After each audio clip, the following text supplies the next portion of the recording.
Hello and welcome everyone. Hello and welcome everyone for the video lecture of electoral politics. Today we are going to talk about what is election, how election carries on in our country, what are the process of election, and then we are going to talk about the types of elections, and we are going to talk about the model code of conduct, the election commission, the constituencies. We are going to learn all these things in this chapter. So let's start, shall we? Alright, so the first thing is election. What is election? Let's see. It is a mechanism by which people can choose their representative at regular intervals and change them if they wish to do so. So basically, election is a mechanism, means it is a process through which people choose their representative at regular intervals. At regular intervals is 5 years, means we are the people and we choose our representative, means we choose the ministers and the persons to make decisions on behalf of us, to work on behalf of us, and those are the representative, and we choose them at regular intervals. The regular intervals is of 5 years, and the mechanism, and we choose them through a mechanism, and that mechanism is called election. So that is election.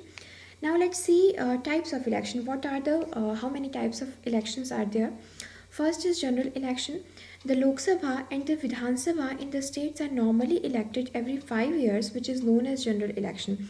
So the Lok Sabha and Vidhan Sabha in our country are generally elected after every 5 years, and that is if they are elected after every 5 years, then that is general election.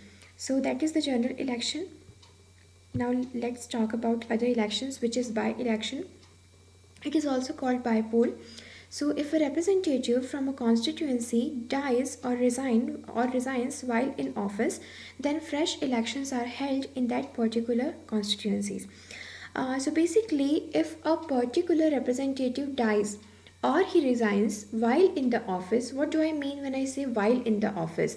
I mean that he is in his post, means he has not completed the time period, which is of 5 years, means he has not completed 5 years, and he, whether he dies or either he dies in the office or he resigns. So in whatever case, in both the cases, there will be a vacant post for another representative, and in that case a fresh election will be held to elect a new person in his post, and that election is called by election or by poll. The third type of election is midterm election. Now let's see what this is. If the Lok Sabha or Vidhan Sabha gets dissolved before the expiry of its full term, then elections are held to constitute a new house. Now, in by election, we were talking about a representative that he dies or resigns while in post. In midterm election, the Lok Sabha or the Vidhan Sabha gets dissolved before the expiry of its term, which is 5 years. So, if these houses get dissolved, then fresh elections are held to constitute a new house, and that election is called midterm election. So that is midterm election. So now we see that there are three types of election: general election, by election, and midterm election. We have been hearing about the word constituency. Now let us talk about what is constituency. Voters in a geographical area who elect representatives to the legislative bodies. So constituency is basically voters in a geographical area. For example, if I'm talking about Chhattisgarh constituencies, there are many constituencies in Chhattisgarh. So if I'm talking about a particular constituency of Chhattisgarh, then I mean that in that particular constituencies, the number of voters, the number of voters that are there in a particular geographical area, that would be a constituency, because that number of voters are voting to elect a representative, and that is called constituency. Now let us talk about election procedure. What are election procedure? How election procedure carries on in our country? So the first procedure that we follow, that election follows, is preparation of electoral rolls. So first of all, we prepare not we, the election commission prepare the electoral rolls. The electoral rolls are being prepared. So the first of all is the first procedure that election commission follows is preparation of electoral rolls. Electoral rolls gets prepared. Second is nomination of candidates. Nomination of candidates means if you want to contest the election, if you want to fight the election, you want to become a minister or anything, then you will have to first of all you will have to file a nomination form. You will have to submit that nomination form to the election commission. The third thing is scrutinizing of nomination paper. So you have filled your nomination form. Now election commission, it is the duty of election commission to see if your form is okay or it is faulty. If your form is faulty, then obviously you will get rejected. If it is okay, then you can carry on with the next procedure. So the third number is scrutinizing of nomination paper. The fourth is withdrawal of nomination paper. As I was saying, that if your form is faulty, or you have given some fraudulent information, you have given some wrong information in your form, then election commission will notify you of this, and you will have to withdraw your nomination paper. If you do not withdraw, legal actions will be taken against you. So let's talk about fifth procedure, which is publication of final list. A final list gets published, a final list of contestant of the election. Sixth number is appointment of electoral staff. An electoral staff gets appointed for guiding of election process. Seventh point is election campaign. The political parties and the contestants are given time to do the campaigning of their election.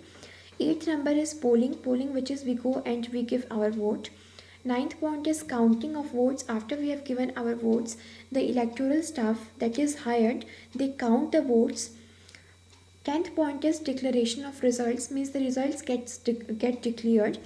How many votes a person has gotten, that is the thing that gets declared in the declaration of result, and the result get declared that which person has won the election.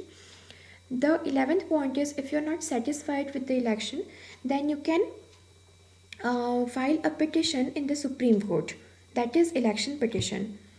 Now let's talk about model code of conduct. I was saying that the political parties and contestants are given the time for campaigning. While campaigning, they have to follow this model code of conducts. So these are a set of norms and guidelines to be followed by political parties and contesting candidates during election time. So these are the rules and norms and guidelines which the candidates have to follow. They include like prohibition of using the government vehicles, and prohibition of provoking the communal riots. All these things are included in model code of conduct.